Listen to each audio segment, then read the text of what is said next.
We gotta stop stressing and live our lives. There's always calm before the storm. It is back. Season 6 of The Chi restarts today with the first of the final 8 episodes streaming on Paramount Plus. The Showtime hit drama filmed on location right here in The Chi is the creation of Chicago native Lena Waithe. The Chi chronicles the tough and sometimes tragic life on the South Side, but also the triumphs of the show's characters. And that includes the villainous Duda, the gangster and mayor serving the streets of and the city of Chicago, often at the very same time. And joining us now live in studio is Curtis Cook, who portrays Duda. Hey. Welcome, sir. Thank you. It is so great to have you to talk about The Chi, and more importantly about mental health awareness.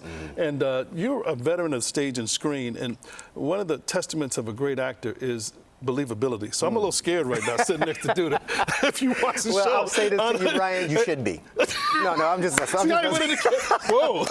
I'm just messing with you. Here, just take it. I don't want it. It is so great. You know, in the news every day, we deal with the real life, hard news, and the violence in the city that happens. And the show does, I think, a really wonderful job of honestly portraying that, the grittiness of it, but also the uplifting parts that aren't told, those stories on the south sides or west sides of Chicago.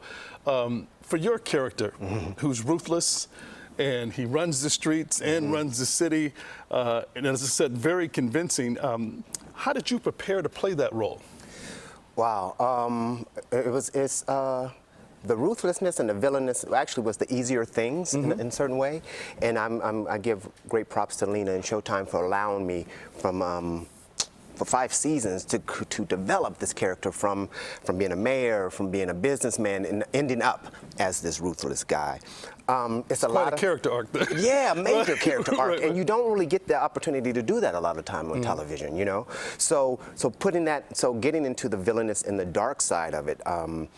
It can play a toll on you, you know what I mean? Because especially being in the limelight and having people see me for the first time, thinking that's who I really am, like they may want to shy away, and it started to mess with my mental. It was affecting your mental health. Yeah, majorly, and I had to, because I'm a loner anyway. That's the first thing. So being by myself a lot and then taking on that character, I needed to have some kind of release, some kind of awareness, some kind of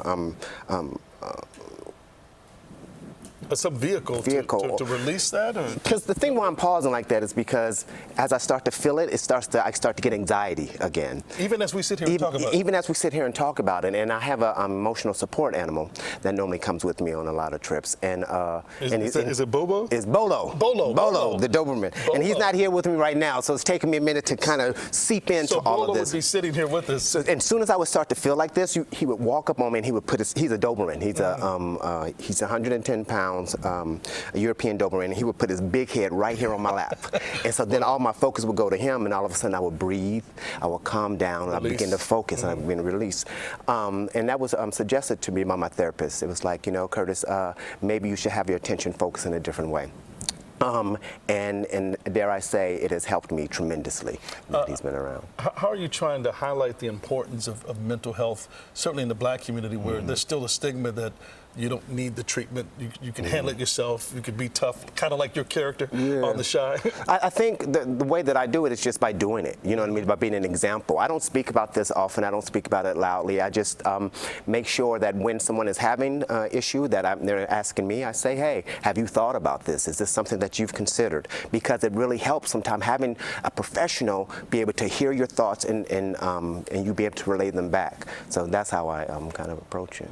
I'm a big fan of The Chi. You know, watching not only your character develop, but you know, they're not young actors anymore. Yeah, right. They're young adults. They started as kids. We're talking like Kevin and Papa and Jake and Keisha Emmett, and they're all still around on this show. What's it like for you to be a part of that cast, and are you amazed at the popularity of of The Chi, certainly for a streaming show on Showtime. Yeah, I'm definitely amazed by it, but watching those young people, like I was a fan of the show before I got there. I joined the show in season 2, and then watching them come in, getting there and seeing these young people growing to young men and young women, Right. and all of a sudden becoming almost like not a father figure, but like one of the OGs on the Big set. Unc. Right.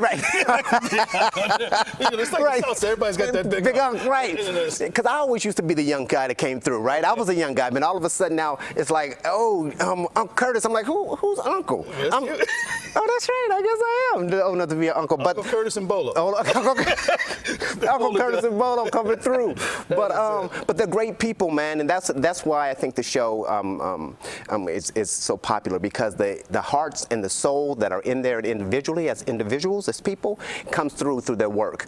And when you see that and you feel that, it just makes it that much more homely and that much more popular. Well, congratulations on season 7. We got to finish season 6 Right. first. We've been on the edge of our seats since last fall, and tonight season 6 restarts. Thanks to Curtis for joining us today. You can catch the premiere of The Chi season 6 part 2 streaming right now.